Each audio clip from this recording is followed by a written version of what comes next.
महाभारत का सबसे चालाक खिलाड़ी शकुनी, जिसने अपने पासों से पूरे हस्तिनापुर की किस्मत बदल दी। हर कोई उसे सिर्फ एक कपटी मामा समझता था, लेकिन उसके दिल में वर्षों पुराना बदले की आग जल रही थी।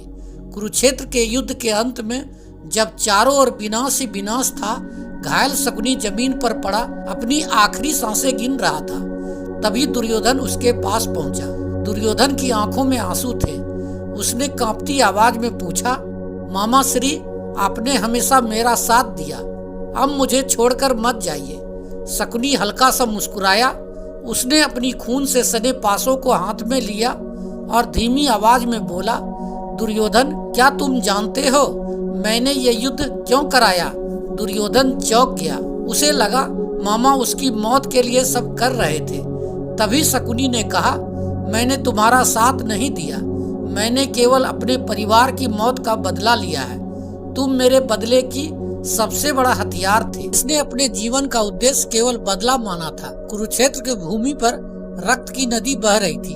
आकाश में सूर्य अस्त होने को था। चारों ओर मृत्यु की गंध फैली हुई थी। महाभारत का युद्ध अब अपने अंतिम पलों में था। कौरव सेना टूट चुकी थी। भीम ने अधिकांश योद्धाओं को मार डाला था। अब केवल कुछ योद्धा ही शेष बचे हुए थे। दुर्योधन, कृपाचार्य, अश्वत्थामा और गंधार का राजा शकुनी। शकुनी जानता था कि अब अंत निकट है। उसकी आंखों में थकान थी, परंतु दुर्योधन को बचाना, अपने प्रतिशोध की कथा को पूरा करने का जिद उसके अंदर अभी भी जिंदा थी। रात्रि का समय था। युद्ध के मैदान के एक कोने में दुर्योधन और शकुनी खड़े थे। चारों ओर मृत शरीर पड़े थे। हवा में दर्द की चीखें घुली हुई थी। दुर्योधन ने शकुनी की ओर देखा और कहा, मामा, अब सब समाप्त हो गया। जिसके बल पर मैंने युद्ध लड़ा था वे सब मर चुके हैं। मेरे भाई, मेरे सेनापति, मेरे गुरु सब चले गए। अब केवल हम बचे हैं। क्या यही तुम्हारी चालों का परिणाम है? क्या यही वह विजय थी जिसका तुमने मुझसे वादा किया था?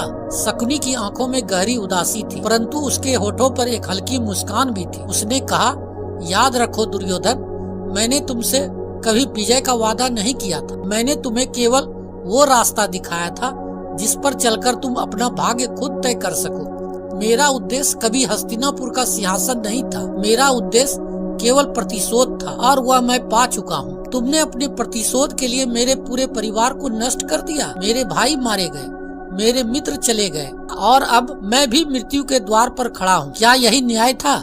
शकुनी ने गहरी सांस ली और कहा, दुर्योधन, जब मैं गंधार का राजकुमार था तब मेरा परिवार हस्तिनापुर की राजनीति का शिकार हुआ था। मेरी बहन गंधारी का जबरन अंधे राजा धृतराष्ट्र से विवाह करना पड़ा।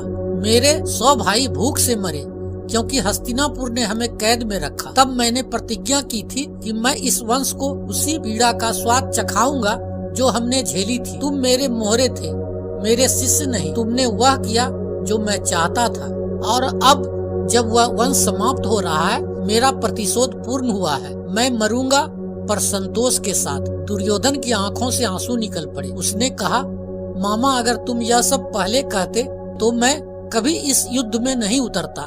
मैं पांडवों से द्वेष रखता था, पर मैं अपने कुल का नाश की कामना नहीं करता था। शकुनी ने धीरे से कहा, दुर्योधन, तुमने स्वयं उस द्वेष को सींचा था जो मैंने तुम्हारे भीतर बोया था। तुमने ही अपने क्रोध को अपना गुरु बना लिया। मैंने तो केवल तुम्हारे मन के उस अंधेरे को दिशा दी। तुम राजा थे, पर तुमने कभी धर्म का अर्थ नहीं समझा। जब तुमने द्रौपदी का चिरहरण का आदेश दिया, तब से ही विनाश का आरंभ हो गया था। मैं तुम्हारे कानों में बस फूंक मारता रहा, पर निर्णय हमेशा तुम्हारे थे। अब तुम मुझ पर दोष लगा सकते हो, पर सत्य यह है कि तुम्हारे कर्मों ने तुम्हें यहाँ लाकर खड़ा किया है। थोड़ी देर दोनों मौन रहे। फिर शकुनी ने धीरे से कहा, दुर्योधन, जब मैं मर जाऊं तो मेरे शरीर को आग मत देना, उसे इसी रणभूमि पर छोड़ देना। यही भूमि मेरी साक्षी है, यही मेरी तपोभूमि।